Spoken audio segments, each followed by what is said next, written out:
Hi, I'm Clésia Mendes, and welcome to Womanhood from the Inside Out. In this interview series, we'll be discovering and uncovering the nature of womanhood from the inside out. Why is it important? When does it show? How can we identify it? And what are the implications of womanhood from the inside out? And today's guest is my dear friend, Sheela Masand. Sheela was the co-founder and working partner of a multi-million euro food import business in Spain for over 12 years before she opened up her present coaching business where she helps heart-centered service providers such as coaches, healers, and practitioners to bring in more clients and make more money, all in a very authentic, non-salesy, fun way.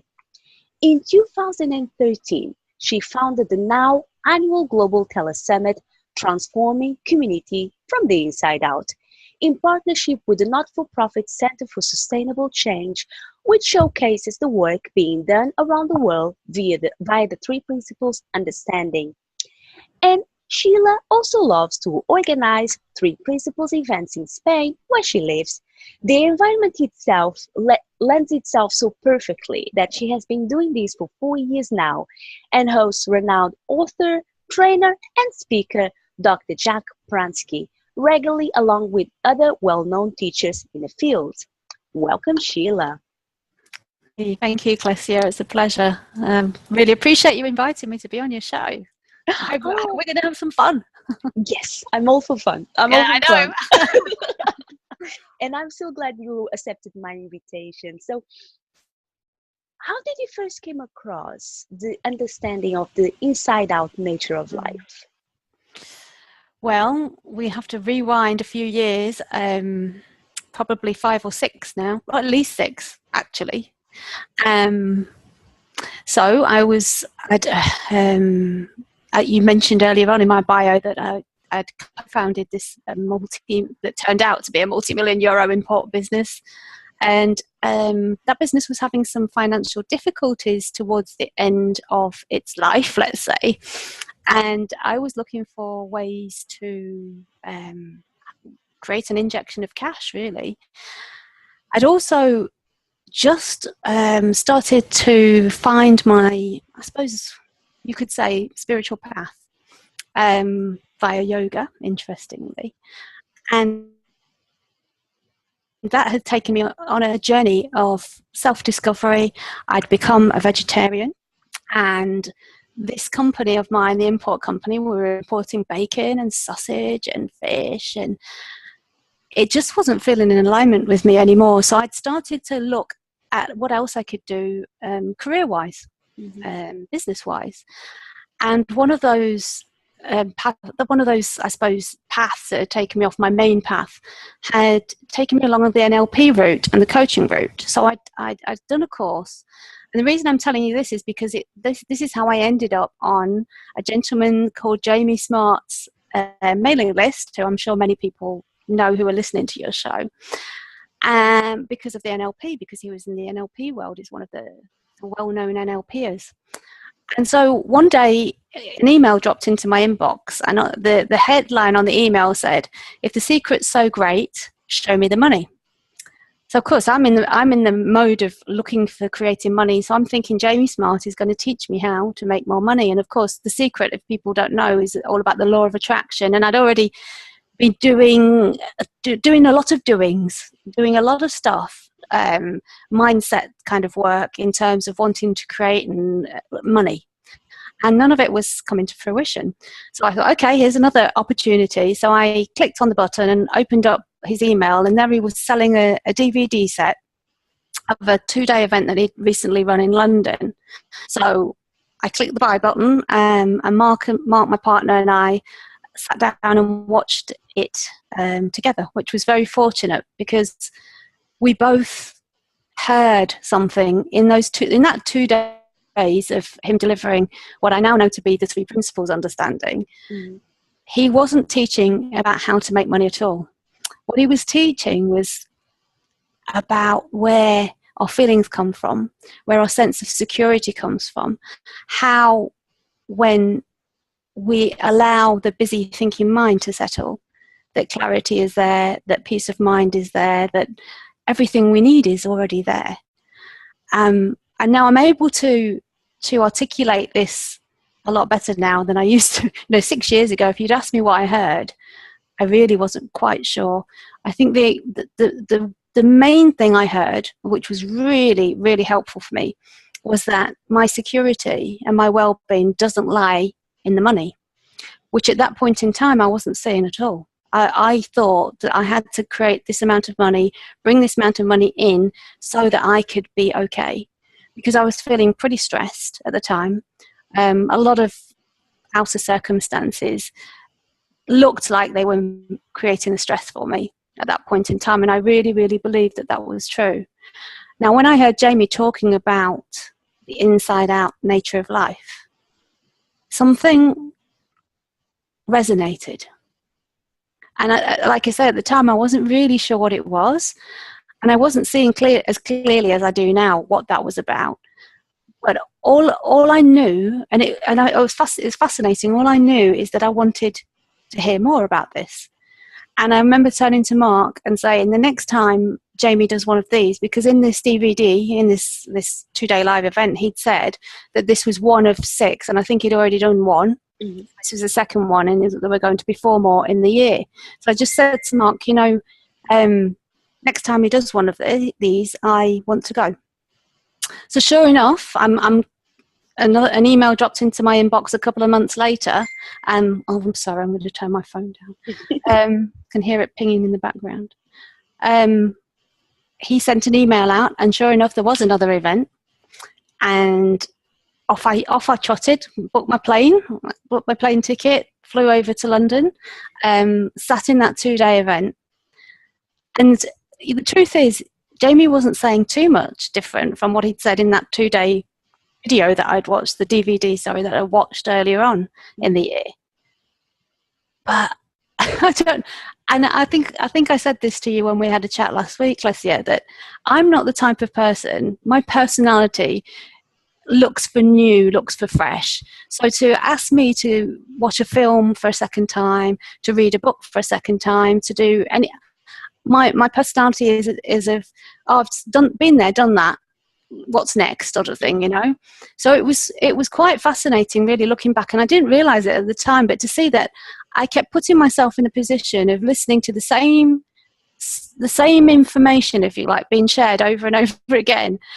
And so I went to the first event in London. Then I said, I'm going to the second event. I went to the next one he did. The next one he did, Mark came along with me, and it was like, I don't know, it didn't feel like an addiction or anything like that.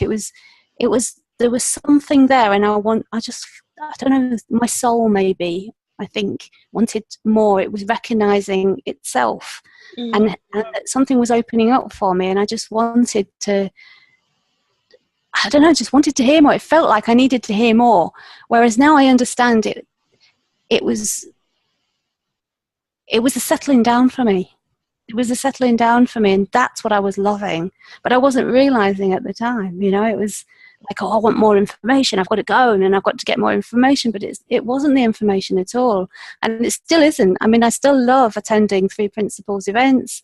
This inside-out nature of life. I still love being around the people. I organise events myself and have an absolute ball. And what I've noticed more and more is that the feeling in the room when I'm with these people is, I think everybody's settling down more and more, and then we're recognizing who we really are. We're recognizing the connectedness of life, the oneness of who we really are, and that we're all one, and that the only thing that can take us away from that is the fact that we think we're different. And that is so beautiful, Sheela, because while you were sharing your story, I had a visual of someone that is searching for gold, and all of a sudden you strike. You strike gold, and And now you have to keep digging because there is more. So I was talking with one of my mentors a couple of weeks ago, and he said, yeah, the reason why we keep looking the same direction is because it's almost like peeling the layers of the onion. We keep uncovering and discovering, and it goes deeper and deeper and deeper. And that first experience is just the glimpse.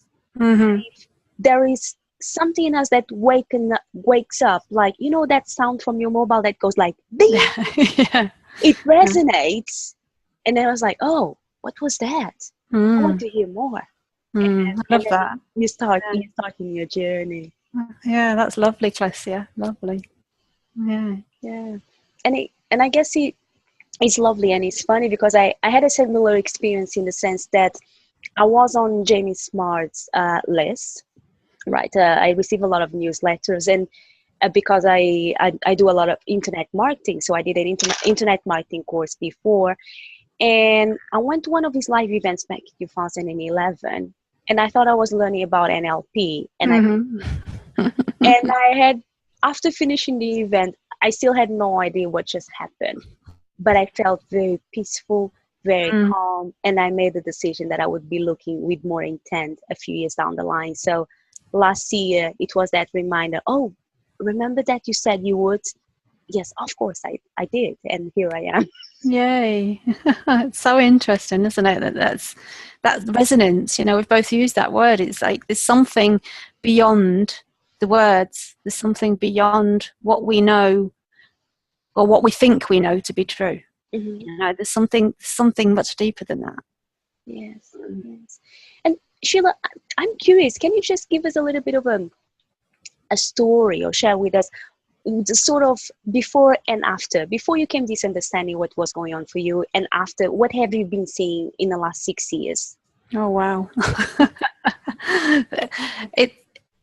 Okay, so before, I think I said, my sense of security felt very much, and well-being felt very much like it was coming from the outside. So it meant, in my world, it meant that I needed to be in control, and that I had to control everything. And I come from a family of, I feel, I hope they're not watching, but that's okay if they are, because I've said this out loud. I come from a family of what I perceive to be control freaks, let's say. And so that was handed down to me very innocently from one side of my family. And it was a form of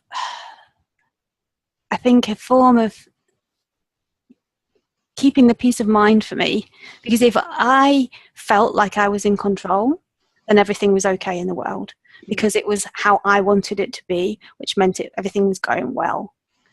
The moment that anything was out of my control, like, for example, the money piece, the money wasn't coming like I needed it to come in to be able to pay some bills that I needed to pay, then my peace of mind was shot. It was completely gone, and there was no way that I could get that back until I could bring in the money and I could make everything, I was kind of feeling like I'm pointing to, or because you can't see my hand, a still lake, for example, like a piece of water that's completely still. And so anything that happened on the outside would create a splash in the water, and it would rock my boat, if you like. I'm in the boat, and I would be rocking all over the place. So it was up to me to keep the water still.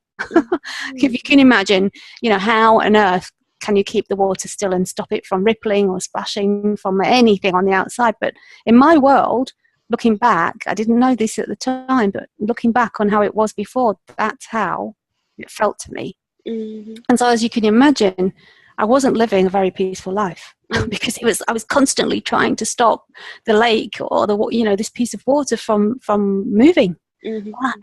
Life doesn't work that way, does it? I mean, the water's always moving. There's always something happening, so the water's always going to be moving. So my constant battle with trying to keep this all under control was very tiring, exhausting, really, very stressful, and leaving little time for enjoyment, fun, lightness, all that beautiful stuff, clarity, really.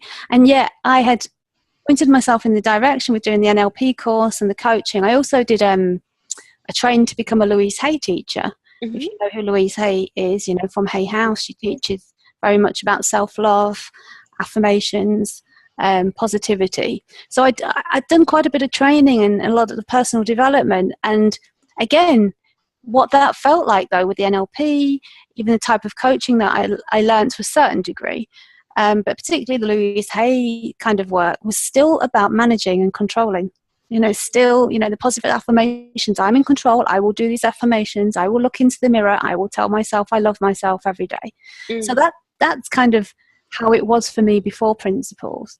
So then meeting the Principles started to open up for me the fact that, it showed me the fact that my feeling of sense and well-being cannot come from outside. Mm. It doesn't matter how much I try and control. It doesn't matter how many ripples I stop on the lake, or how many splashes I prevent, or it doesn't work that way. It really doesn't work that way. All that I need to do is take my hands kind of away off the steering wheel, for a different metaphor, or just sit back in the boat and relax, and allow the waves and the ripples and the splashes to just enjoy that. Because my peace of mind, my sense of well-being can only come from one place, and that's from the way I think. And not even just the way I think, understanding that I'm creating my own feelings or my own stress. I call it my stress. The stress was being created by me, by the way I'm thinking about things. That was huge for me, huge. And then the other piece for me was understanding that the still water, if you like, the calm, is always there. I love the metaphor of the ocean. You know, the bottom of the sea, the ocean, is completely still. Well, I don't know if it's completely still, but it's pretty calm down there. And the waves on the top, you know, back to the water metaphor, the waves. I perceive myself as being a drop in the ocean, or part of the wave, and you know that goes up and I thought I turned that down. Sorry, that goes up and down, up and down, up and down. You know, and that's just me.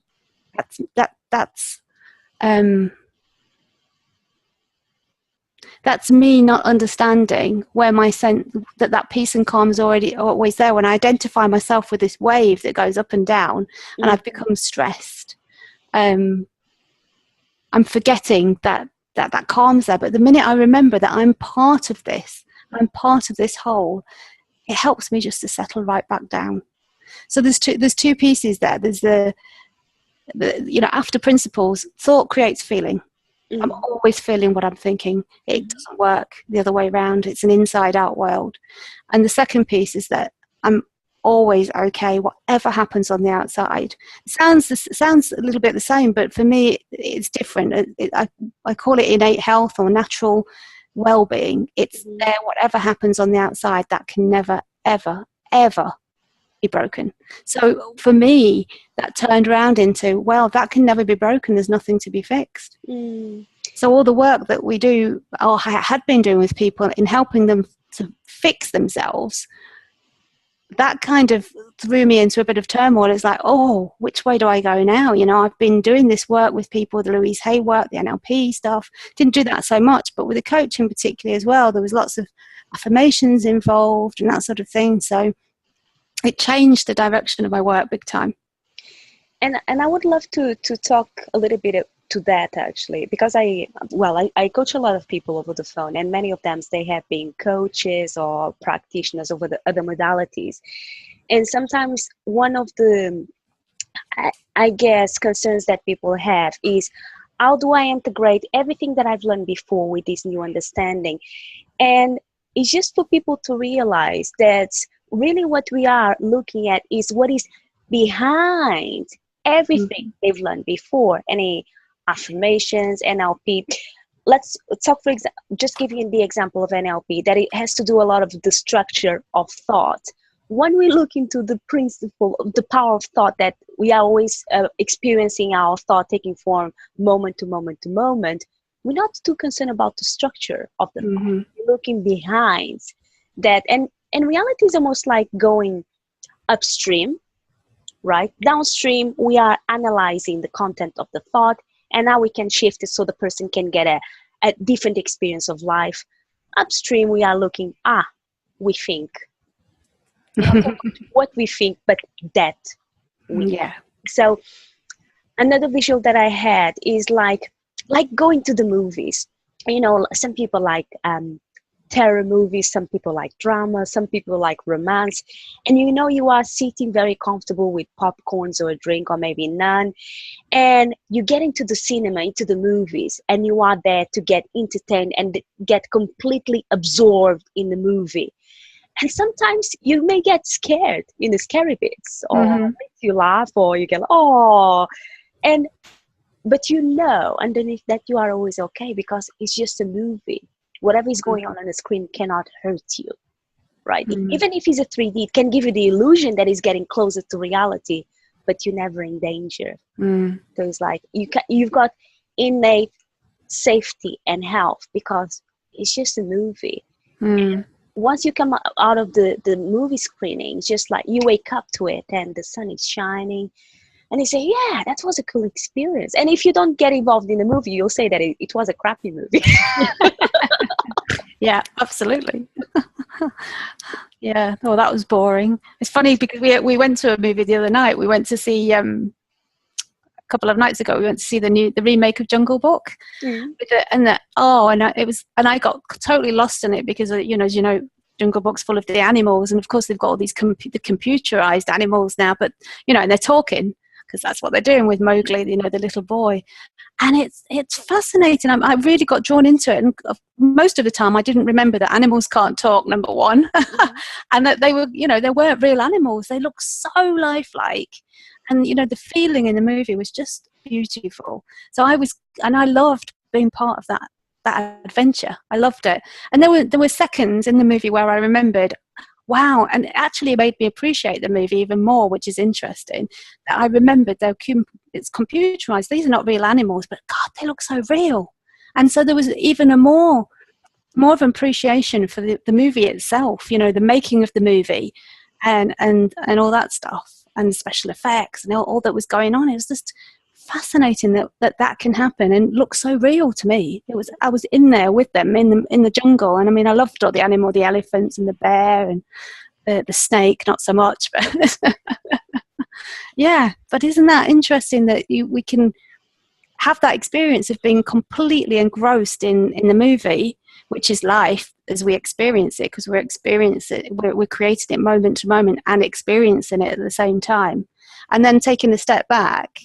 There's that fascination and wonderment, if you like, about how is all this happening? Isn't it amazing? What a miracle that we are creating our reality moment to moment to moment and experiencing it at the same time. It's like, how does that even happen? I find it amazing, absolutely amazing. It is amazing. So and I guess that's how people get to have different experiences. We live very close by. Everyone is experiencing reality in a different way, and that it makes part of the the smorgasbord of life. Oh, I like that. I don't know where that came from. It's not a word I usually use, but yeah. How did you know I like cheese? I didn't. There you go. So, and I'm really glad you spoke about business and money from the beginning of the show, because it's something that I haven't touched into yet throughout the episodes. So can you just share, without giving too much detail, how your experience of the financial and doing business changed since you came across this understanding? Well, it's been, the truth is, for me, the money piece, it's funny again, it's interesting how certain pieces of my life seem to have changed much faster, and nothing's changed really. My experience of it has changed. So there are certain areas of life that are more tricky. One of them is my physical health, which I find very difficult to see that's outside as well, so that I am creating the experience of my body, if you like. And the other piece has been the money for me particularly. So when you speak about how has that changed, I'm like, oh well, it's been a slow process, but it has definitely changed because of the security piece. I know, except when I forget that my bank balance doesn't affect the way I feel. I mean, it really, really can't. I mean, it can't. Sometimes I look at it and it seems that it does, but most of the time I know that absolutely cannot. It doesn't make me feel anything. It's like it's just a number, and that's fine. That's the way it is. You know, I can create meaning around that number, and I think that's what we're doing all the time in terms of money. I mean, I work with a lot of people who have a lot of money issues. In fact, most people I work with do. It's really interesting to me. I was just thinking about a client that I spoke to recently, a couple of days ago. She's such a creative person. I mean, she loves art. She loves creating. She's got ideas popping all the time, you know, all the time, wonderful ideas. And so she'll take action on some ideas. She'll start creating art. She'll start creating whatever she feels like creating in the day. And we're coaching. She's working with me because she wants to create a coaching business. And as soon as we touch on the aspect of, right, so how can we help you make money, she shuts down. It's like, you know, we're exploring that together. And the last session that we had, she's confused right now. She's confused because on the one hand, she really needs to make some money. On the other hand, she paralyzes herself. She completely shuts down when it comes to creating something around money. So, you know, for example, we talked about her putting an advert out on Facebook. She said, yeah, I'm really excited about that. I'm going to do this, blah, blah, blah. I'll do it before Mother's Day, which was here the beginning of May. She didn't do it. So we looked at why didn't she do it? She doesn't know why she didn't do it. She can't make sense of it. Now, as an outsider, as an observer, I can see that she's creating all this story in her head about what will people think about me. She's talked about that, but she thinks there's a sense of rejection. There's old stories that are running from childhood and her growing up, and there's lots of invisible thinking going on, I believe, because we've kind of looked at certain things and she said, no, that doesn't bother me. But the fact is, as we were talking about earlier on, it doesn't matter what she's thinking about. It's the very fact that she's thinking that's creating, you know, the shutdown. Now she's starting to see that more and more at the moment, and I'm hoping that by the time we speak next time, she'll have seen more for herself. And that's the difference between, you know, and also obviously reassure her. And I see her as being absolutely okay, whether she's got money or whether she hasn't got money. There's absolutely nothing wrong with her. So we've got nothing to fix. That's what I love about the 3 principles. We're going in, not trying to fix anything, but exploring how life works, exploring the fact that we're creating our reality moment to moment, creating our experience moment to moment. So when she's reminded of that with our session, she can see, oh, well, okay, so on some level, I'm believing these thoughts about whatever it is she's created for herself that day, about why she can't do this, what's going on. And for her, is what I find fascinating as well, going back to the physical body, she instantly seems to manifest what she's thinking into her physical body. And she has a recurring theme, which is she gets a lot of pain in her legs. Now, there's nothing, she goes to the doctor, there's nothing there, there's nothing wrong with her legs.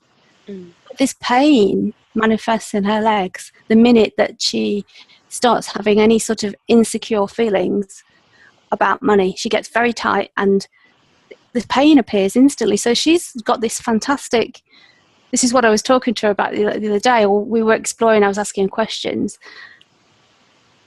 This feedback system, I mean, it's a beautiful feedback system.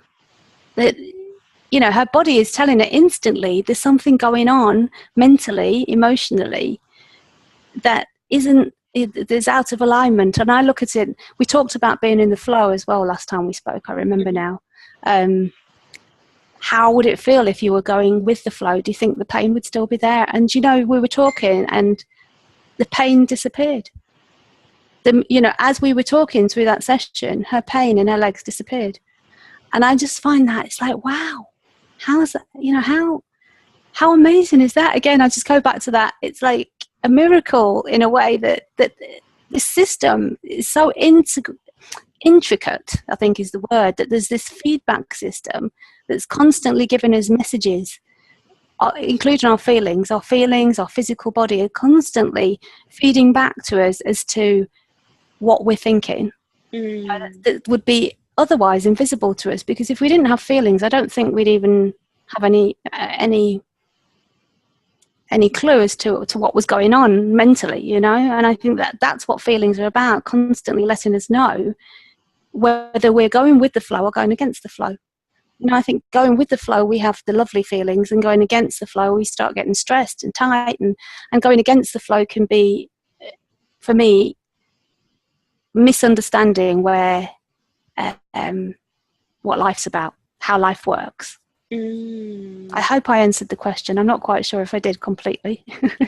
You know, it did make sense to an extent, and naturally what came to mind as well was that we are this mind body spirit connection. So it's very interesting on how in your client's case, when there is some sort of stressful thinking, actualizes in her legs. Absolutely. It's feeling in her legs, and was like, wow, everyone is different. So that is beautiful. Yeah.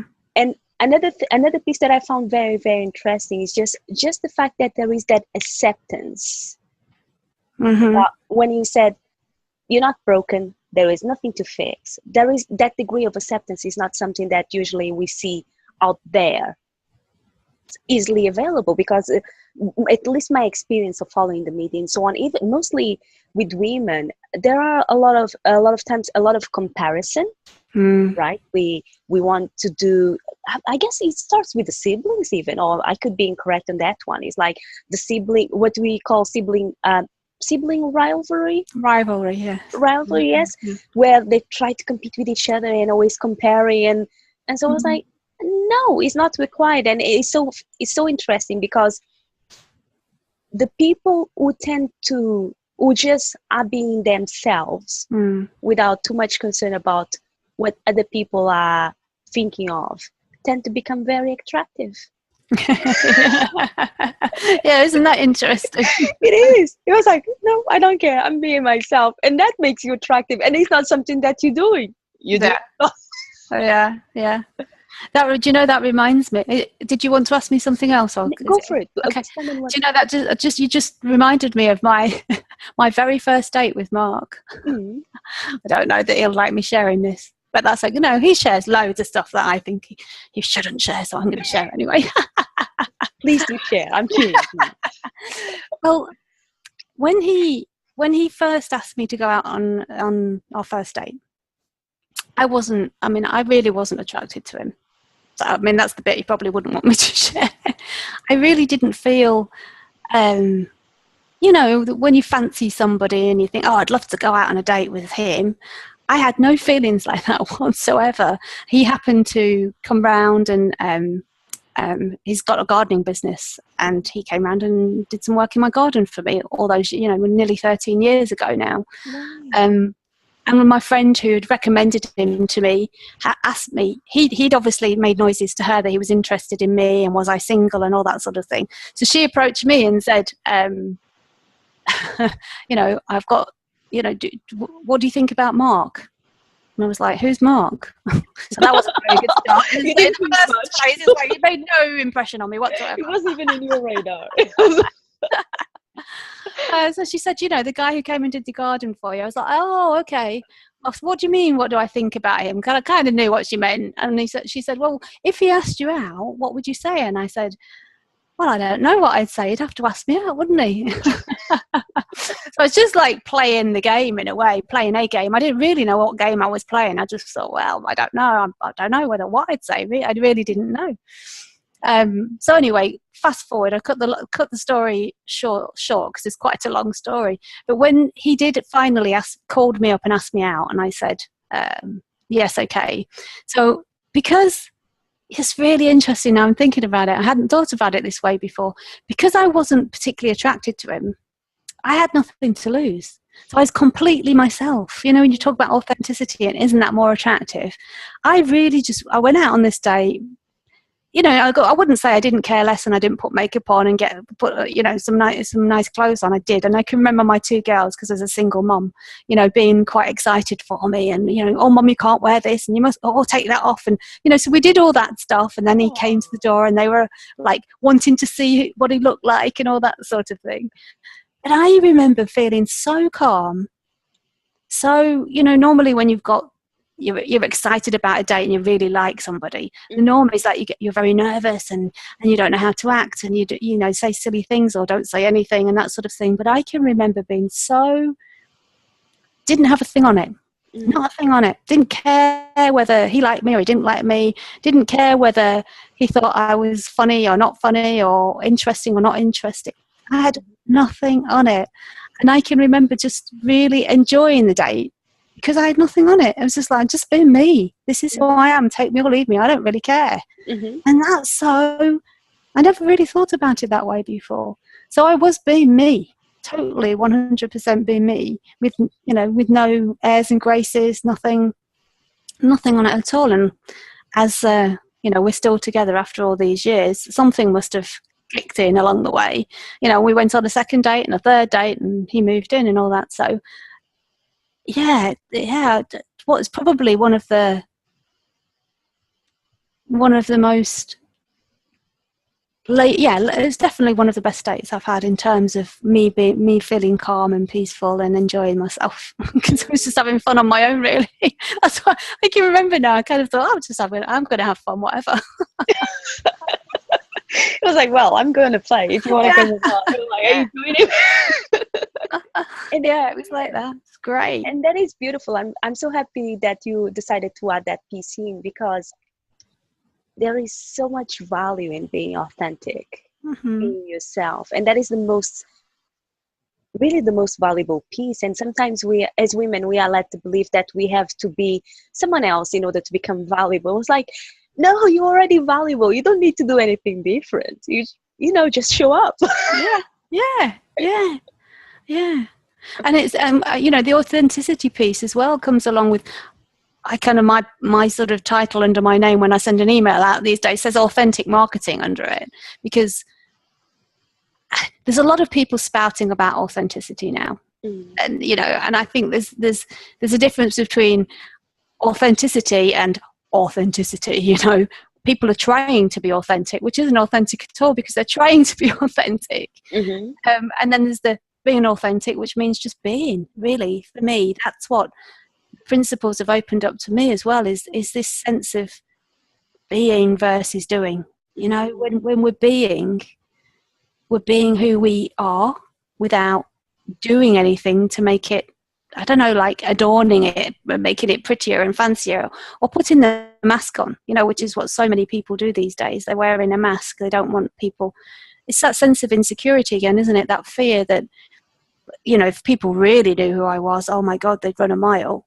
Whereas a lot of the times the masks make people run a mile, because they feel there's no, the connection's not there. There's a lack of, I think I want to use the word love, which might sound a bit airy-fairy, and yet at the same time very deep for me personally. I love exploring love now, which might sound really strange in terms of the work that I do with people, but so much of it is around that. It really, really is. Let's dig deeper in love then. Okay. Yes, I like that the direction you are taking us. So tell us more about love. Ooh. Well, as far as I can tell now, Clésia, we are love. I mean, we as human beings, that's who we are.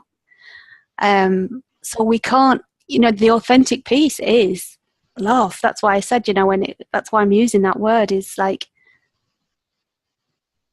if we feel anything less than love, then we are not being our authentic true selves. We're trying to be something that we're not, which sounds obvious, and yet at the same time I think it's profound, because most people are walking around without that sense of self-love, without that sense of connection, to who they really are, and to, I think I said earlier on in the chat, in the conversation, that we are one, we are connected, we are love. We are that pure love.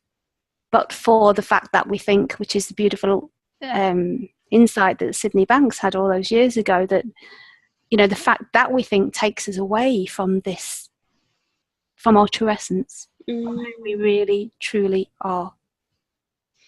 And I really appreciate, and I love the fact you're talking about that, because I'm taking a 12-week program. Yesterday we were exploring what is unconditional love, and how do we experience, and sometimes we are led to believe as we evolve, or not so much as we evolve as species, but as we grow up, from little baby to adult, and then we go to where all of us go in the end.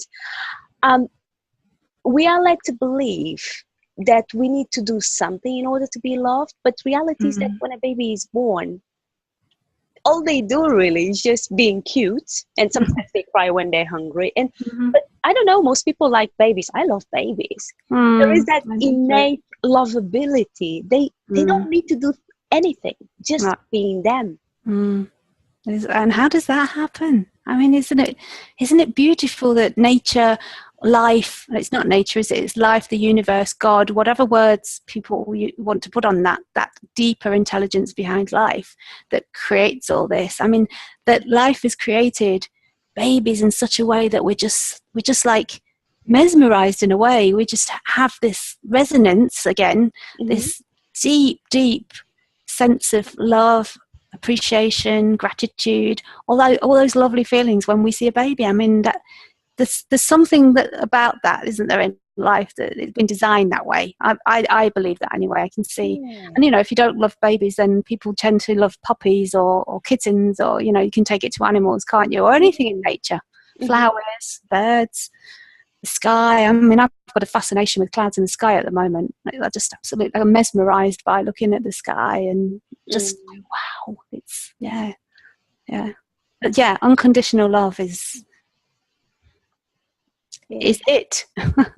Is it, isn't it?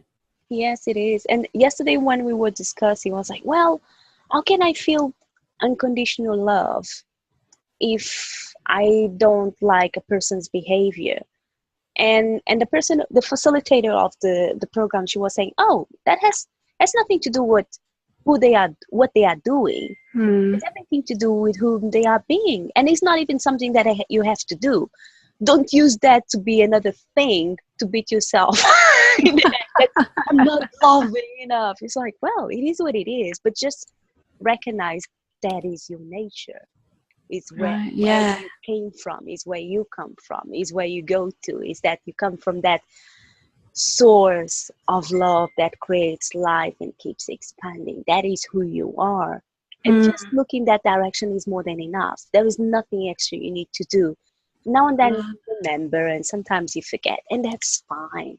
And I was sharing a story. I said, well, I was talking with someone in the other day, and I guess the person was telling me a story of a life of ups and downs. And I was listening to the story. I was thinking, wow, really? Did you make those choices?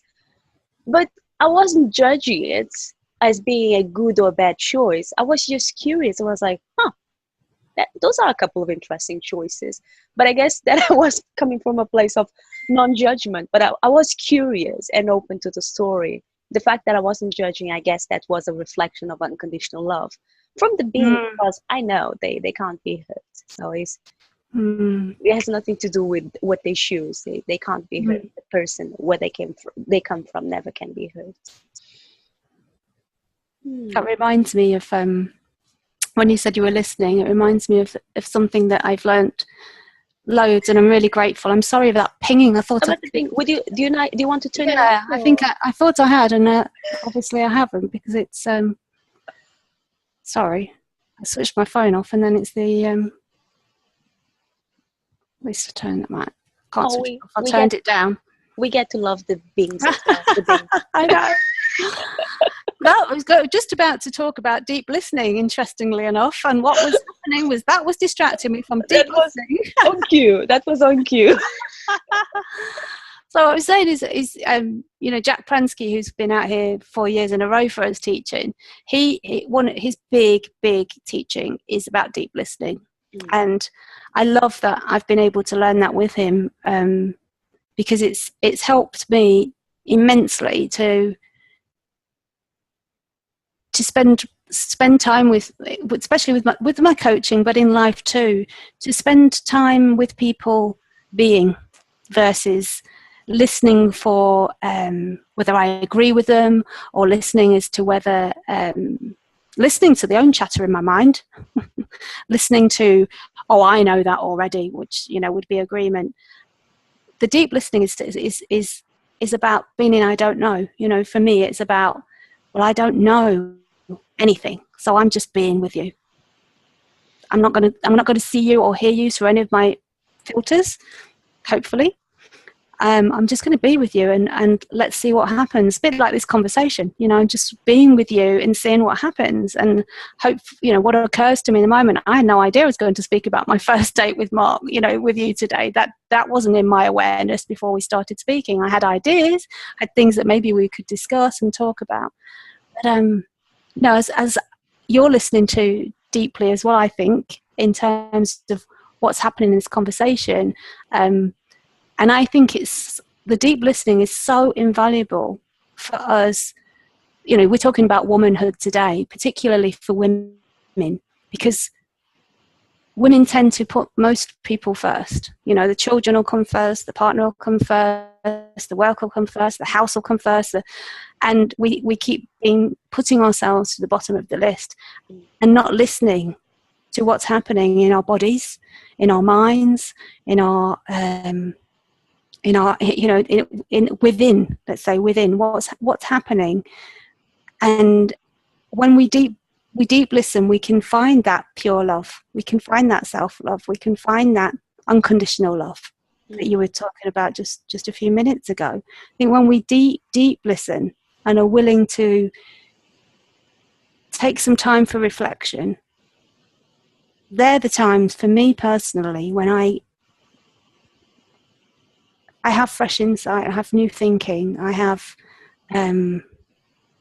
slow down. There's a lot for me about slowing down at the moment, slowing down to the speed of life. I was just saying that to Mark the other day, that I just feel like life goes so, and I must be creating this experience for myself that life's going so fast. It's too fast for me. And I just feel like I want to slow things down and be like, it's an age-old saying, isn't it? Smell the roses. Take time to smell the roses. That's kind of how I'm feeling at the moment, I think. And for me, that's a deep listening. It's like, smell the roses. Don't just whiz past them. Know that they're there, They're there. The beauty of nature's there for us to enjoy, not just to blend into the background of life, if you like. And it's the same with people, that so many of us are so busy on our devices. My device is going popping off, pinging all through this interview, this conversation, that there are lots and lots of distractions in life, aren't there? So many distractions for us. And I think that's what I'm feeling at the moment. It's like, no, slow down, go within and just be more. And because there's the drinking in, the enjoyment of life is with the slowing down and the appreciation of what's here for us right now. Because all we've got is this present moment, right now. There's so much for me in just being in this moment. That is so true, Sheela. And I can't believe that we've been talking for almost 1 hour. Really? Me neither. So, how can people reach you? What would be the easiest way for people to reach you? Well, I have a profile on Facebook, which is Sheela Masand, Masand. I also have a website, which is pretty old and not up to date totally, but people can go and have a look there. It's my name, SheelaMasand.com. And Sheela is 2 E's, by the way, Sheela. So yeah, those 2 ways. I'm on Facebook. Well, but those pingings were probably from Facebook that you've heard throughout. So I'm on Facebook most every day, so people can find me that way. That's wonderful. Thank you, Sheela. For me, people can reach me on Facebook. So that would be facebook.com/Clésia.Mendes. And I'll spell it. So that would be facebook.com/CLESIA.MENDES. Or if you prefer, you can go directly to my website, and that would be www.clesiamendes.com. And Sheela, what would be your parting thoughts for our audience today? Well, we have covered quite a lot, haven't we, in a way? I think that, well, I don't know if it's two things, but it feels like I want to talk just about love again.